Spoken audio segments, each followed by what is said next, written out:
Estamos con José Luis Cauli acá en Isla Negra, quinta región de Chile, para el programa Escuchando Voces de Radio Valparaíso.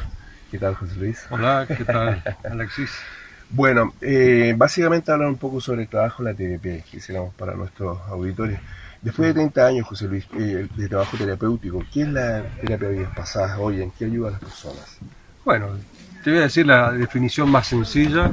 Yo creo que la terapia de vidas pasadas consiste en hacer consciente lo inconsciente. Básicamente es eso. Ahora, ¿qué pasa? Que cuando tú logras hacer consciente lo inconsciente, de pronto aparecen experiencias que no pertenecen al marco de esta vida, ¿no? Y estas experiencias pueden ser de vidas pasadas, pero también puede ocurrir en la vida fetal, en el nacimiento, en la primera infancia. Como la mayoría de las veces estas experiencias que surgen así espontáneamente pertenecen a una vida pasada donde la persona, el paciente, experimenta la muerte en esa experiencia, entonces se dio en llamar terapia de vidas pasadas, ¿no? Pero básicamente que la terapia, ¿qué es lo que hace? Es sanar las emociones, sanar los conflictos, a través de trabajar el origen del trauma, la experiencia original que dio lugar al síntoma que la persona presenta actualmente. ¿Y los resultados son potentes, son definitivos? Los resultados son, ¿cómo te podría decir? Creo que en general, yo creo que en el 80-90% de las consultas se resuelve el síntoma. Y lo que es más importante es que se resuelve dramáticamente de forma muy rápida. A veces en 1 o 2 sesiones se puede resolver un síntoma de mucho tiempo. No quiere decir que esto ocurra siempre, a veces es necesario trabajar un poco más, pero habitualmente se resuelven rápidamente, ¿no? Por ejemplo, ¿qué síntomas son los más comunes de resolver? Los síntomas más comunes que se resuelven más rápidamente son miedos, angustias, fobias, ¿no? Sensaciones de pánico, algunos bloqueos, pero también conflictos vinculares. Se pueden resolver rápidamente. Hay otras cosas que a lo mejor es más difícil, como por ejemplo salir del rol de víctima, ¿no? Eso te puede llevar más tiempo, ¿no? Y José Luis, hay dos conceptos muy interesantes en tu trabajo de investigación. Esta idea de la inexistencia del tiempo y de la multisimultaneidad. ¿Nos puedes explicar un poco estos dos conceptos? Esto es interesante. Entender esto fue lo que me hizo cambiar el abordaje de la técnica, ¿no? Porque inicialmente hacíamos una relajación, una inducción, simular un viaje en el tiempo, pero a través de la física cuántica entendí que el tiempo no existe. Por lo menos para el alma, el tiempo transcurre de una manera diferente, ¿no? Es más, hace poco leí a un astrofísico, para dar un ejemplo de esto, ¿no? Que hablaba de los agujeros negros, ¿no? Y este físico dice que cuando en un agujero negro transcurre 1 milésima de segundo, afuera el universo se expandió 1.000 millones de años, ¿no? Entonces fíjate, 1 milésima de segundo a 1.000 millones de años. Entonces con el alma ocurre algo diferente, algo parecido. Cuando nosotros desde el punto de vista del cuerpo físico hablamos de 200 años, de 500 años, de 1.000 años, para el alma eso recién acaba de ocurrir. Entonces a lo mejor te ahogaste en el Titanic y esto significa que hay una parte de ti que todavía se está ahogando allí. A lo mejor te cortaron la cabeza en la Revolución Francesa, todavía te están cortando la cabeza. Y a lo mejor te enterraron vivo en una tumba egipcia o te momificaron vivo y eso acaba de ocurrir. Entonces ahora, eso es por una parte la inexistencia del tiempo para el concepto del alma. Y por otro lado, ¿qué ocurre? Que hay muchas de estas experiencias en las cuales estamos atrapados, pero que están ocurriendo al mismo tiempo, porque no existe el tiempo. Y eso es la multisimultaneidad. Entonces puede ser que ahora, en este instante, una parte de ti está luchando por salvarse del agua en el Titanic, otra parte de ti está tratando de escabullir la cabeza para que no se la corten, y otra parte está tratando a lo mejor de salir de una mazmorra en la época de la Inquisición. ¿Y esto se reactiva con un síntoma similar en esta realidad? Claro, lo que sucede es que no nos acordamos. No tenemos conciencia. No tenemos conciencia de eso. ¿Qué es lo que tenemos? ¿Qué es lo que sentimos? El síntoma. El síntoma lo que me está indicando es que hay una experiencia que lo está originando, porque el síntoma viene de esa experiencia a la cual no tenemos acceso porque está a nivel inconsciente. Por lo tanto, no importa si esta experiencia es una ilusión, por ejemplo, para la persona que no cree en esta terapia, en la medida que sane. Absolutamente, absolutamente, porque Ernesto Sábato, siempre lo nombro por Ernesto Sí, Sábato, maestro. porque Ernesto Sábato decía, ¿no?, que el inconsciente es la realidad más verdadera que existe. Entonces, no importa si existe o no existe la vida pasada, ya no importa. Lo que está en el inconsciente domina tu vida, ¿no? Definitivamente. Definitivamente. Por eso, ¿no es cierto? Y no importa que sea una fantasía, si está en el inconsciente, eso está manejando tu vida. Por eso, finalmente, la terapia de vidas pasadas consiste en hacer consciente lo inconsciente. Cuando tú haces consciente lo inconsciente, desaparece eso que es el inconsciente y deja de tener control sobre tu vida. José Luis, ¿a qué se refiere el concepto de karma y de dharma? Que no siempre se habla de eso. Son conceptos clásicos, ¿no? Karma es lo que tenemos que resolver, lo que está pendiente, ¿no?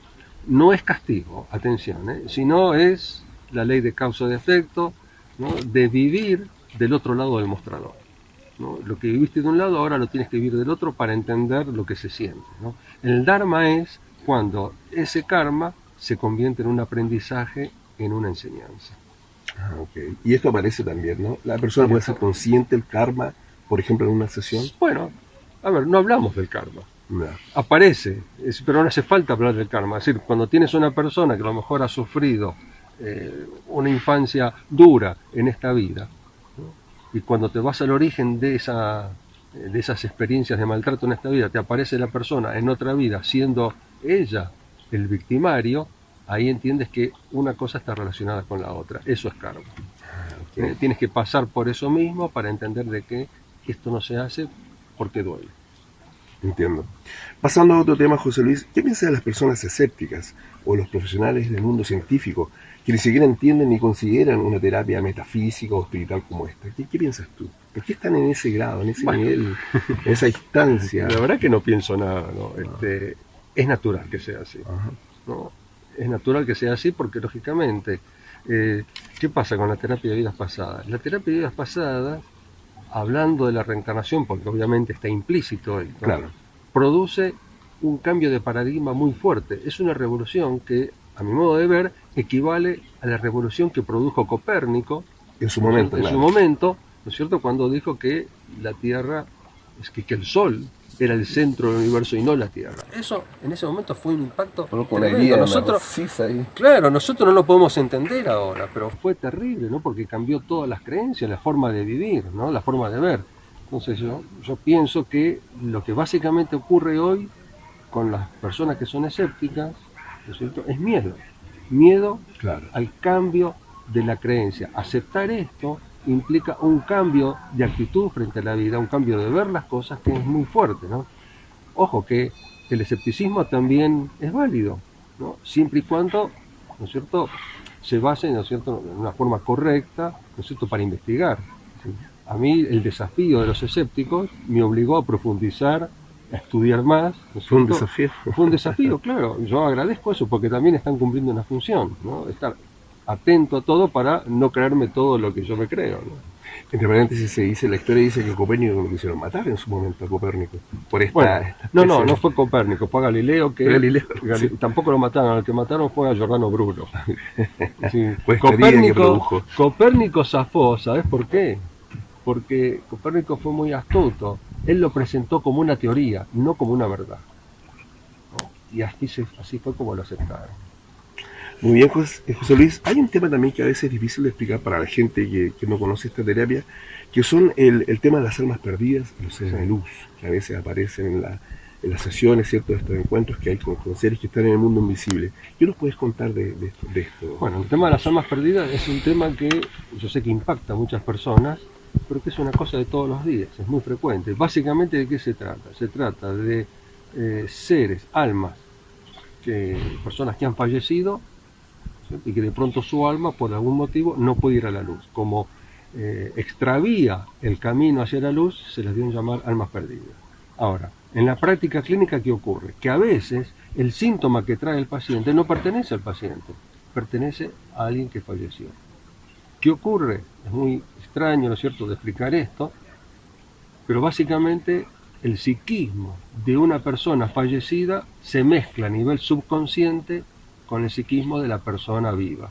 Y entonces ¿Eso qué trae? Trae perturbaciones. ¿Por qué? Porque de pronto la persona puede tener sensaciones, emociones, miedos, pensamientos Que no le son propios. que no le son propios, pero que los vive como propios.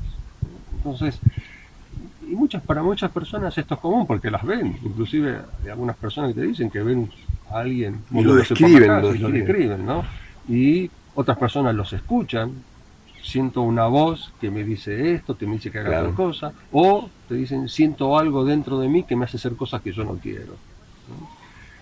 Lo cierto es que en la práctica clínica esto se manifiesta, el síntoma que trae el paciente no pertenece al paciente y uno puede resolver esto muy fácilmente, que es dialogando, ¿no es cierto?, con la otra conciencia, porque de pronto estás con un paciente y de pronto aparece otro. El único problema es que no le puedes cobrar al otro. Viene del mundo invisible. Viene del mundo invisible, ¿eh? Y lo puedes ayudar a entender cuál es la razón, cuál es la necesidad por la cual se ha quedado aquí, ¿no es cierto?, y qué necesita para poder ir a la luz. Básicamente tienen una necesidad. Recuerdo una entrevista de Eri Fiore, la psicóloga norteamericana, Sí. en el año 85 le dio una entrevista, y después de 15 años de trabajo ella decía que sus pacientes eran los invisibles, los que venían Sí. con el que pagaba la sesión, no era el paciente físico, ¿no? Y se dedicaba a sacar seres del planeta, decía, almas del planeta. Decía. Bueno, fue con Edith Fiore que yo tomé conciencia de este problema, ¿no? Cuando la conocí. Y fue bien pionera, ¿no? Porque Fue pionera, no estaba sí. Waze, ni el trabajo tuyo, No estaba ninguno. estaba sola. Y los seres de luz, que a veces se manifiestan y se contactan, Sí, bueno. con los... A veces es un fenómeno que aparece, ¿no es cierto? No es tan frecuente y hay que tener cuidado también con eso, ¿no? Porque muchas veces el que parece como ser de luz no lo es, ¿no? Nos pueden engañar un Nos poco. pueden engañar también, pero de tanto en tanto es posible que aparezca uno de estos seres que, bueno, no sabemos quiénes son realmente, porque en el mundo espiritual no tienen DNI, ¿no? Que sería la cédula de identidad. La cédula de identidad, exacto. ¿Y hay alguna señal para determinar si lo que se está conectando es un ser positivo que vibra en el amor? Bueno, básicamente a través del mensaje que trae, ¿no es cierto? Y por alguna serie, bueno, de actitudes que uno tiene que tener en cuenta, ¿no? No es fácil explicar todo esto en una charla breve, pero básicamente lo que diferencia a un ser de luz de un ser que no lo es que el ser de luz no se va a ofender si tú dudas de su existencia. En cambio el otro sí. En cambio el otro sí. Mistificador. El mistificador se va a ofender. Y se puede poner agresivo. Se puede poner agresivo. Un ser de luz nunca te va a decir lo que tienes que hacer. Un ser de luz nunca va a interferir en tu trabajo terapéutico. En cambio, un alma perdida, un mistificador puede hacerlo. O tocar el ego, ¿no?, de la persona también, a través de mensajes. Así es. Bien, finalmente, José Luis, ¿qué es el despertar de conciencia en este camino? Bueno, eso puede tener distintas lecturas, ¿no? Yo básicamente lo que a mi criterio, yo entiendo que el despertar de la conciencia significa tomar conciencia de la realidad espiritual, ¿no? Y de que estamos aquí, en este plano, en esta tierra, para cumplir con un propósito. Y que vinimos a aprender, a evolucionar y no simplemente a pasarlo bien, ¿no? ¿Somos almas encarnadas? Somos almas encarnadas. ¿Se nos olvidó? Se nos olvidó. Somos, esto es interesante, somos un alma que utiliza un cuerpo y no un cuerpo con un alma. El cuerpo sería el vehículo. El vehículo, exactamente. El cuerpo es el vehículo, la herramienta de trabajo que nos permite manifestarnos en el mundo material. Y las emociones estarían atrapadas en este cuerpo, ¿no? Las emociones en realidad pertenecen al alma. Es el alma quien no ha resuelto los hechos de su historia, de sus experiencias anteriores, y por lo tanto las revive en el cuerpo físico. A ver, cuando el cuerpo se muere, no hay más emociones. Claro, pero nos permite drenar todo esto que está atrapado. Sí. El cuerpo es lo que nos permite transmutar las energías, porque el alma es un campo de energía, entonces no puede desprenderse de esa energía. A nivel del alma, las emociones son energía y necesitan el cuerpo físico para poder drenarlas, para poder transmutarlas. Recuerdo que en el Kybalión se habla de esto, de transmutar las energías, que el universo es mental. El universo es mental. Claro. Finalmente, la mente racional nos limita a estar en contacto con esta realidad. Y absolutamente. No hay que despreciarla, porque la mente racional... En su justa medida. Claro, porque la mente racional es lo que nos ha permitido sobrevivir hasta aquí, es lo que nos permite manejar en este mundo, porque este mundo nos obliga a determinados parámetros, a determinadas conductas, a determinados hechos, ¿no es cierto? Pero hay que entender que somos algo más. Muy bien, gracias José Luis por esta charla. A ti, Alexis, por esta oportunidad. Gracias. Gracias por compartir este momento. Bueno, escuchando voces, Radio Valparaíso acá en Isla Negra, Quinta Región, Chile. Gracias.